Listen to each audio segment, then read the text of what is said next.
സ്വാഗതം. അടവി മഴക്കാല ടൂറിസം പദ്ധതിയുടെ ഭാഗമായുള്ള ദീർഘദൂര കുട്ടവഞ്ചി സവാരി തുടങ്ങി. കല്ലാറിലെ ജലനിരപ്പ് താഴുന്നതുവരെ ദീർഘദൂര കുട്ടവഞ്ചി സവാരി തുടരാനാണ് വനം വകുപ്പിന്റെ തീരുമാനം. സാഹസവും വിനോദവും ഒത്തുചേരുന്ന കോന്നി അടവി ടൂറിസം പദ്ധതിയുടെ ഭാഗമായുള്ള ദീർഘദൂര കുട്ടവഞ്ചി സവാരി തുടങ്ങി.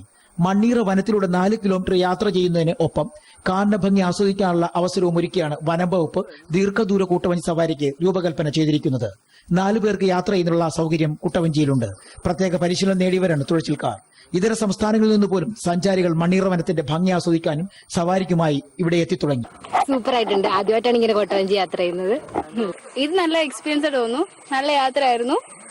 എല്ലാവരും ഉണ്ട്, ഫാമിലീസ് എല്ലാം ഉള്ളതുകൊണ്ട് കുറച്ച് എൻജോയ്മെന്റ്. സാഹസിക വിനോദസഞ്ചാരത്തിന്റെ ഭാഗമായി മണ്ണീറയിൽ 75 ലക്ഷം രൂപയുടെ നിർമ്മാണ പ്രവർത്തനങ്ങൾ ഉടൻ ആരംഭിക്കാനുള്ള നടപടികൾ തുടങ്ങി. കഫറ്റേറിയ, താൽക്കാലിക വിശ്രമ കേന്ദ്രം എന്നിവ നിർമ്മിക്കാനാണ് വനം വകുപ്പിന്റെ തീരുമാനം. 40 പേർക്ക് പ്രത്യക്ഷമായും പരോക്ഷമായും തൊഴിൽ ലഭിക്കുന്ന പദ്ധതിയിൽ നിന്നും കഴിഞ്ഞ വർഷം ലഭിച്ച വരുമാനം 1.5 കോടി രൂപയാണ്.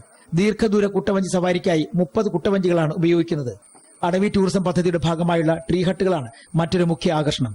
ഏഷ്യാനെറ്റ് ന്യൂസ്, പത്തനംതിട്ട.